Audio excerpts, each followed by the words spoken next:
Hi, I'm Sherry with Whole Circle Studio and welcome to week 2 of the Leaf Peepers Quilt Along. Today I'm going to show you how to piece together block number 1. So first we'll want to make sure that you have your swatch organization collection, because this is really what's going to keep us on track and make sure that we put the right fabric in the right place. So have this handy and close by.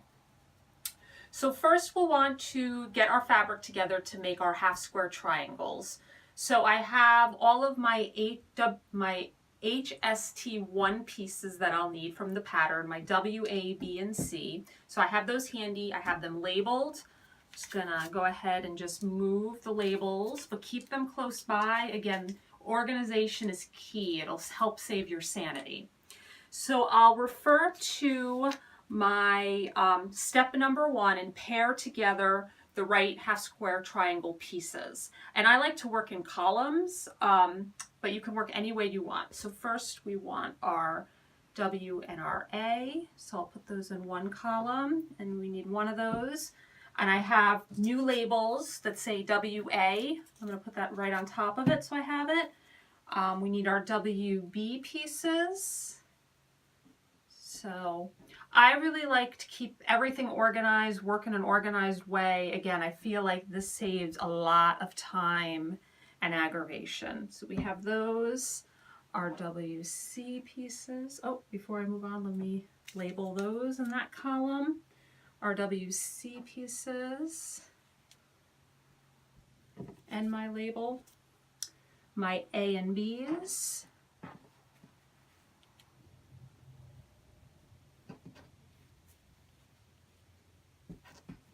Those, and my B and C's.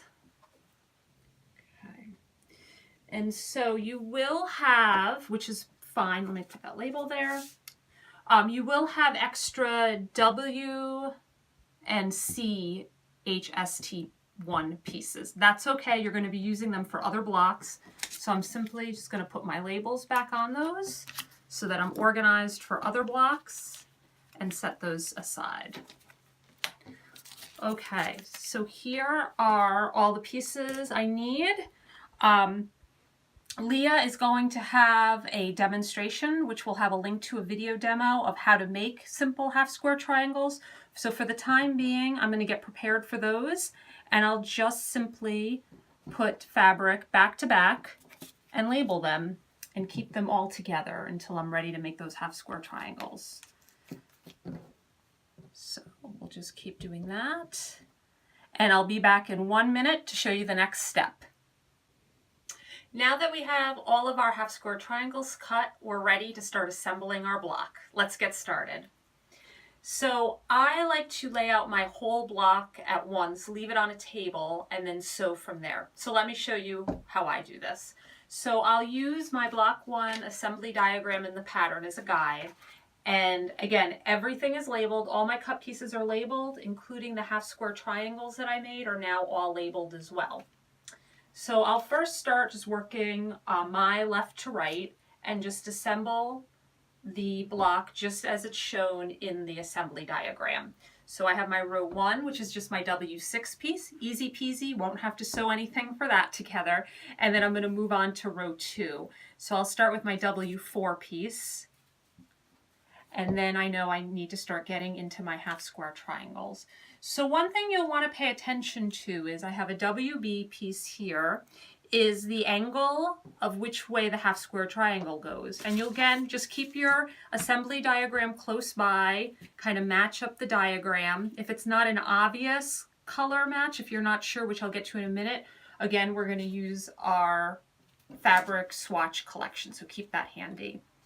So the next one I need is a B2, and I'll bring this over, and this one is kind of tricky because it can go either way, the square, and both ways are right. However, what I recommend is having all of the grains for the cut strips or cut pieces go the same way. Forget about the half square triangles and doing this for, but anything that is just a cut piece, what I like to do is kind of see, okay, because we cut it on the cross grain, this part is a little bit stretchy. So this one is not as stretchy, but if I turn it 90 degrees, that's stretchy. So I'm going to have all the stretchies going the same direction, and that'll help with distortion, and just with just everything kind of keeping nice and straight when we get to sewing. Okay, so next I need my WB. And again, sometimes it could be a little tricky of which way. Just put the diagram or put it on top of the diagram and see which way the diagonal is going. And that goes that way. And then I need a W5. Okay, then we'll go to row 3. Again, I'm starting off with one of these squares, which can go either way. So I'm just going to give it just ever so slightly a test. And I could see that way's a little bit stretchier. And I know that that's the right way because my long way can only go one way, and that's stretchy. So that's a good reminder of which way it should go. And then I'll just continue along. So I'll meet you back here in a minute once this is all set.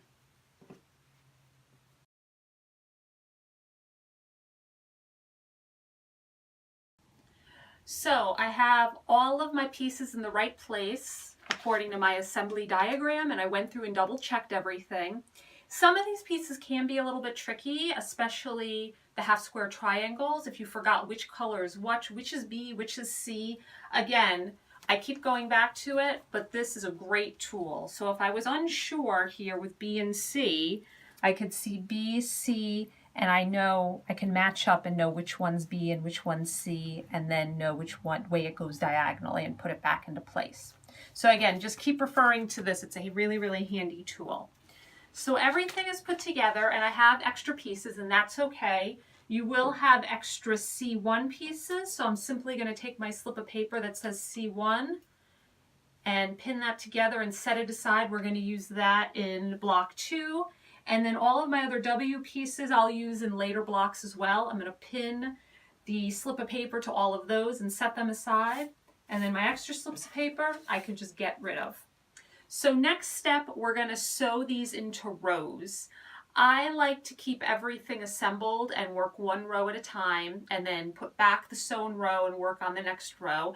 If you don't have that luxury of space or you need to put things away, I recommend just collecting the rows and again taking a scrap piece of paper and labeling row 1, row 2, row 3, and so on. The other thing you'll want to do when you sew these together is I like to match my thread color, which for me may mean a few different thread changes. The reason being, if I like to match my thread colors, is I press my seams open, and you may see some of that thread through. So for this strip, I'll use a white thread for these 2 seams and a green thread for the rest where they're matching up. So the good news is row 1, there's nothing to sew together. I'm going to first work on row 2, and how I like to work, it works for me really well, is I just stack them in a pile, kind of going all of the tops just right in order. If this is too confusing, just leave it assembled on your table and work one piece at a time. So first sew this to this, bring it to your machine, come back, and then add this one. But I'm going to work as a row. So this is at one row at a time. This is my row 2. I remembered the top is the tops, and that way I'll just then first sew this to this, and then I know the next one goes right below it.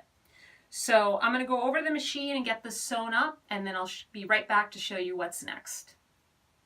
So I have all of my rows sewn together, and I went back and I double checked that everything is in the right place according to my assembly diagram. I also went ahead and I pressed my seams open and then put all the rows back into place. So next what you'll want to do is sew all of these rows together. So first start by sewing row 1 to row 2 and then press that seam open, and then you're going to add on row 3 and so on. And I like to press all of the rows as I'm working on them before I sew on the next row.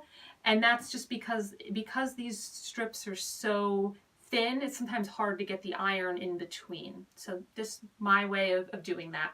So like I said, you're going to first sew row 1 to row 2, which I have not done yet, but I do want to show you some of my tips for aligning seams. So when I get to rows 2 and 3, let me show you how I do that. So obviously we'll first start by just putting right sides together. And I like to use a technique called positioning pinning. So for really critical seams, what I'll do is I'll take just a regular old straight pin, and in my blog I have a link to the pins that I like. I like really, really thin pins that don't bend easily, and there's a specific brand that I like that I'll link to. So what I'll do is I will match up. I want to get that point aligned precisely with that point, and if you're having a hard time, if you find that you're just sort of looking at the seams and sewing along and it's not quite matching up, this technique might help you.